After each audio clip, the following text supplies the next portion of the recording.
Un chef incompétent m'a licencié sans savoir que je détenais le brevet du système. Ce serait amusant lundi. Je me souviens de la première fois que je l'ai vu. Maxwell Granger est entré dans le bureau principal comme si on lui avait remis le monde sur un plateau d'argent. Costume noir sur mesure, Rolex brillante, la confiance dégoulinant de chaque centimètre de ses 1,80 mètres, et pas une seule idée de ce que nous faisions réellement. « Appelez-moi Max », a-t-il dit avec un sourire qui n'atteignait pas ses yeux. « J'aime tout ce qui est agile, rapide et efficace. Nous allons faire de grandes choses à partir de maintenant. » Il y eut un silence gênant suivi du typique applaudissement forcé que l'on entend dans les réunions d'entreprise ou les spectacles de maternelle. Je suis restée silencieuse, bras croisés. J'étais chez Nexor Systems depuis presque 9 ans. J'avais survécu à 2 PDG, 4 restructurations, une acquisition d'entreprise. Je savais comment le jeu se jouait, mais Max, lui, allait l'apprendre à ses dépens. La première semaine fut chaotique. Max annula nos réunions habituelles de revue de projet et les remplaça par des synchronisations de vision et de stratégie. Il licencia 3 managers intermédiaires avant le jeudi, dont 2 par email. Puis il commença à mettre la main sur notre produit principal de logiciel sans connaître l'architecture du système. Ce produit, d'ailleurs, je l'avais construit 6 ans auparavant après une acquisition ratée qui avait presque coulé la boîte. J'avais conçu une nouvelle infrastructure de back-end, optimisée, sécurisée, évolutive. Et non seulement je l'avais conçue, mais je l'avais aussi brevetée à mon nom. C'était une mesure de protection recommandée par l'ancien PDG qui m'avait dit « Emma, si un jour tu pars, on priera pour que tu reviennes. » Tout était dans mon contrat de travail, une de ces clauses que la plupart des dirigeants ne lisent jamais. Mais Max n'avait rien lu. Dès la 2e semaine, il commença à m'appeler leader technique au lieu de mon vrai poste de directrice de l'architecture des systèmes. Une offense mineure mais révélatrice. Il évitait le contact visuel en réunion. Il m'interrompait en plein milieu de mes phrases et félicitait des employés juniors pour des idées que j'avais déjà présentées. La tactique classique, minimiser, discréditer, écarter. Je suis resté calme, comme toujours, mais j'ai commencé à tout documenter. Puis, vendredi matin, Max est entré dans mon bureau, s'est appuyé contre le cadre de la porte comme s'il jouait dans une mauvaise série dramatique d'entreprise. « Emma, on peut parler. » Je lui ai désigné la chaise en face de moi. Il ne s'est pas assis. « Je vais être direct, » dit-il avec ce ton que certains hommes utilisent quand ils croient que l'honnêteté est une faveur. « Tu es ici depuis longtemps, peut-être trop. Les choses changent et nous avons besoin de personnes qui avancent à un autre rythme. » J'ai levé un sourcil. « Je veux dire que nous te laissons partir. Immédiatement. Ton poste est devenu redondant. Bien sûr, tu recevras une indemnité de départ.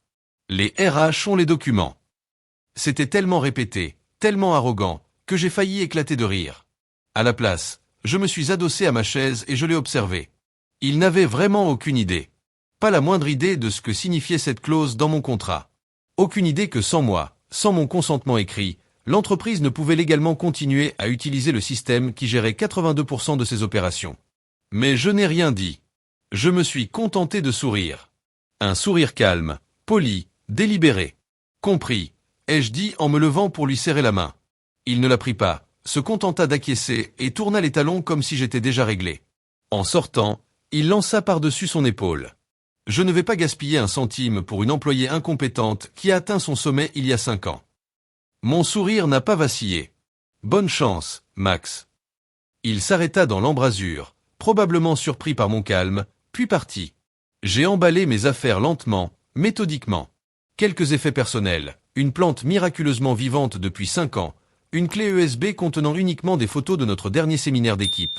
En traversant l'open space, quelques têtes se tournèrent, certains évitant mon regard par honte, d'autres esquissant de timides signes de sympathie. Personne ne dit rien. C'est ainsi que la peur se propage dans des endroits comme celui-ci, en silence. En atteignant ma voiture, mes mains tremblaient. Non pas de tristesse, mais d'adrénaline. Je n'étais pas en colère, pas encore. J'étais curieuse.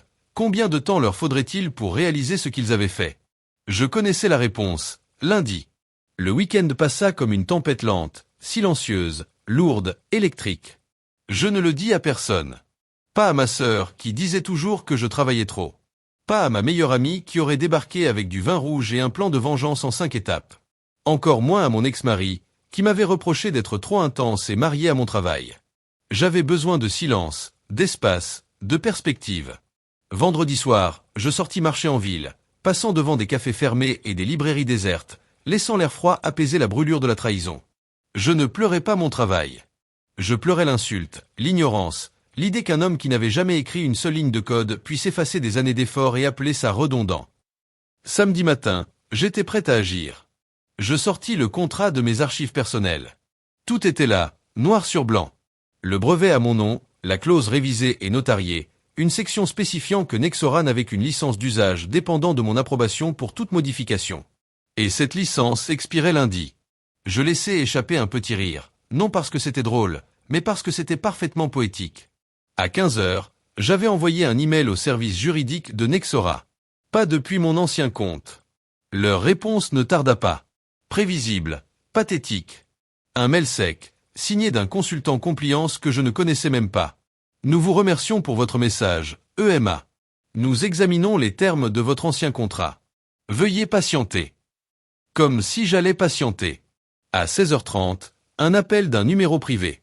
Ignoré. 16h45, un autre. Puis un troisième. Enfin, un message vocal de Max lui-même. Emma, il faudrait qu'on parle, il y a eu peut-être des malentendus. Son arrogance était presque palpable. Il croyait encore contrôler la situation. Charmant. J'éteignis le message sans l'écouter en entier et poursuivis mon plan. Je savais exactement ce que je faisais. Je l'avais rêvé pendant 2 nuits, peaufinant chaque détail. Dimanche matin, ciel gris, froid. Parfait. Je me levai tôt, pris un café amer, et révisai ma présentation une dernière fois. Ce n'était pas juste un mail. Non. Ce serait un coup public, inoubliable. À 9 heures, j'envoyai un paquet de documents à la direction de Nexora, contrat, brevet, email, tout impeccablement organisé. Un rapport technique exposant les conséquences juridiques. Froid, factuel, létal. Et en prime, j'avais réservé une intervention de dernière minute au Forum d'innovation technologique, sponsorisé par Nexora. Un mail bien envoyé, quelques faveurs utilisées. Qui mieux que moi pour parler de la propriété intellectuelle? Lundi serait un raz-de-marée. Je n'ai pas dormi cette nuit-là. Non pas parce que j'étais nerveuse, mais parce que j'étais vivante, vibrante, chaque cellule de mon corps tendue vers ce moment. Quand le soleil commença à poindre, tranchant le ciel au-dessus des immeubles, je m'habillai avec calme. Un pantalon parfaitement coupé, une chemise blanche simple, un manteau noir long. Pas de maquillage, pas d'ornement inutile, seulement de la précision. Je suis arrivé au centre de convention à 7h45. L'entrée était déjà pleine d'employés de Nexora, de cadres, de clients potentiels, de journalistes technologiques. Je repérai Max dans la foule, toujours avec ce même maudit costume noir et ce sourire vide. Il ne m'avait pas encore vu. L'événement démarra à 8h30, ponctuel. Discours creux, présentation pleine de mots vides. La grande démonstration de Nexora était prévue pour 10 heures, une présentation en direct du nouveau système optimisé. Je m'installai au 3e rang, bien visible mais discrète. Quand ils annoncèrent Max, il monta sur scène, gonflé de sa propre vanité, sa voix résonnant comme celle d'un prêcheur vendant des miracles. L'innovation ne peut pas s'arrêter, disait-il. Nexora se réinvente. Nexora regarde vers l'avenir. Des mots vides construits sur une fondation qui ne leur appartenait plus. La démonstration débuta, et c'est là que tout s'effondra. En tentant de lancer le système, l'écran clignota, puis devint rouge avec un message simple, clair, dévastateur. Erreur d'autorisation. Licence d'architecture de Bacan expirée. Veuillez contacter le propriétaire enregistré. Le bourdonnement monta dans la salle comme un essaim furieux. Je vis la confusion sur les visages, les techniciens gesticulant nerveusement, la tension montant comme une marée sale. Max se figea, cligna des yeux, tenta de rire. Il semble que nous ayons un petit problème technique. Mais sa voix était vide, brisée. Alors je me levai. Pas besoin de micro. Je projetai ma voix, froide et tranchante comme une lame. Ce n'est pas une erreur technique, dis-je. 100 têtes se tournèrent vers moi. Même les caméramens commencèrent à se concentrer sur ma silhouette. Je m'avançai, lentement, délibérément, jusqu'à être juste devant la scène. Je m'appelle Emma L. Marquez. J'étais directrice de l'architecture des systèmes chez Nexora jusqu'à il y a 3 jours, lorsque j'ai été licenciée sans cause réelle et sans compréhension des implications légales. Je marquai une pause pour que chaque mot s'imprime dans les esprits. Le système que vous essayez de présenter aujourd'hui repose sur une infrastructure dont la propriété intellectuelle m'appartient. Nexora System n'a pas d'autorisation en vigueur pour l'utiliser. Silence. Pas ce silence gênant des réunions d'entreprise. Un silence d'exécution. Max tenta de parler, se racla la gorge, leva la main, mais c'était trop tard. Les flashs crépitèrent. Quelqu'un, un journaliste peut-être, commença à applaudir. Un clap sarcastique, solitaire, qui enfla rapidement comme un incendie. Je fis volte-face sans attendre de réponse. Je sortis de la salle pendant que le chaos éclatait derrière moi. Je ne me retournai pas une seule fois. Le premier coup était porté. Le vrai jeu ne faisait que commencer. Le bruit de la foule derrière moi était comme un torrent incontrôlable. Des cris, des ordres croisés, la symphonie d'une panique désespérée. Je descendis les escaliers d'un pas mesuré, presque paresseux, comme quelqu'un qui n'a plus rien à perdre. Et en effet, c'était le cas. Extérieurement, je paraissais calme. Intérieurement, je sentais ce mélange ancien de colère froide et de précision chirurgicale. Dans le parking, mon téléphone vibra frénétiquement. Max, les RH, 2 numéros du service juridique interne. Je les ignorais tous. Ils pouvaient courir, supplier, menacer, ça n'avait plus d'importance. Les cartes étaient jouées. C'était au monde de s'adapter désormais. Je montai en voiture et démarrai, me rappelant une clause ancienne de mon brevet. La possibilité d'accorder une licence prioritaire à un concurrent direct. Je souris en y pensant. J'ouvris mon email personnel et rédigeai un message court, ciblé, au PDG d'Arcus Technologies, principal rival de Nexora. Un message qu'on ne pouvait ignorer. J'ai quelque chose qui pourrait vous intéresser. Une opportunité inattendue. Je suis disponible aujourd'hui. 30 minutes plus tard, je reçus une réponse. Un rendez-vous fixé à 17h dans un café discret du centre-ville. Rapide, efficace. Tout ce que j'aimais. Je passais l'après-midi à monter un dossier. Non seulement sur le système, mais sur toute la pourriture interne de Nexora. Mauvaise gestion des données, violations éthiques, gaspillage de ressources. Chaque document, chaque preuve était un pieu enfoncé dans le cœur de cette entreprise pourrie. Arcus pourrait non seulement obtenir l'architecture, mais aussi anéantir Nexora. C'était presque comique de penser que Max croyait avoir nettoyé l'entreprise en me licenciant. Quand l'heure arriva, je m'habillai sobrement, attachai mes cheveux et sortis, la clé USB glissée dans la poche intérieure de mon manteau. Dehors, la ville semblait indifférente. Klaxons, sirènes, odeur de fumée et de graisse venant des food trucks. Mais pour moi, cette nuit avait un goût de guerre. J'arrivai au café 10 minutes en avance. Je commandai un double expresso et m'assis dos au mur, surveillant l'entrée. Anciennes habitudes, presque instinctives. À 16h58, il arriva, Marco Bianchini, PDG d'Arcus, costume gris clair, sourire discret, regard aiguisé. Il s'assit en face de moi sans cérémonie. Pas de poignée de main, pas de fioriture, juste du business. Emma, dit-il, reconnaissant mon nom d'un signe de tête, on parle beaucoup de toi ces derniers temps. Je souris légèrement sans répondre. Je sortis la clé USB et la posai sur la table. Voici tout, structure, licence, faille concurrentielle. Vous pouvez gagner 2 ans d'avance technologique et détruire Nexora d'un seul coup. Il haussa un sourcil. Ce n'était pas un homme facilement impressionnable. C'est pour cela que je savais qu'il verrait la vraie valeur. Conditions, demanda-t-il, sachant déjà qu'il y en aurait. Licence exclusive, redevance à vie, poste de direction dans l'équipe d'expansion technique. Je veux une autorité totale sur l'implémentation. Pas d'interférence. Marco me regarda quelques secondes, pesant soigneusement les risques et les avantages. Finalement, il acquiesça. Marché conclu. Le contrat préliminaire serait rédigé sous 48h, le transfert officiel sous 1 semaine. En sortant du café, je sentis l'air plus léger. Comme si quelque chose de vieux et de pourri avait enfin été arraché à la racine. En rentrant chez moi, le téléphone sonna encore, Max. Je laissai sonner jusqu'à la messagerie. Je n'étais plus son employé, plus une subordonnée invisible. J'étais la tempête. Et le pire pour eux était encore à venir. Le premier signe que Nexora s'effondrait arriva le mardi matin, avant même que je ne termine mon café. J'ouvris mon ordinateur portable et trouvai ma boîte mail inondée. Des journalistes tech cherchant des déclarations, d'anciens collègues m'envoyant des messages codés. Tu as vu les nouvelles? Je n'arrive pas à croire ce qui se passe. Et une alerte automatique concernant une action en justice déposée durant la nuit. Je m'assis calmement sur ma chaise de cuisine, laissant la vapeur de mon café chauffer mon visage, et je commençai à lire. La nouvelle avait déjà percé la bulle corporative et touché les médias généralistes. Scandale chez Nexora Systems. Le PDG accusé de négligence et d'utilisation abusive de propriété intellectuelle. Il n'avait pas encore cité mon nom, mais ce n'était qu'une question de temps. Le meilleur restait à venir. La valeur de l'action chutait, moins 19% en quelques heures. Des investisseurs exigeaient des explications publiques. Des rumeurs de réunions d'urgence circulaient au sein du conseil d'administration. C'était un carnage. Vers 10 heures, je reçus un appel inattendu. L'avocate de Nexora, une femme à la voix sèche, professionnelle. Le premier ton fut conforme à ce que je prévoyais. Conciliation, paiement généreux, proposition d'accord de confidentialité. Je refusai d'une phrase courte. Je ne suis pas intéressé par de l'argent sale. Il y eut un bref silence, comme si elle ne savait pas comment gérer un non si catégorique.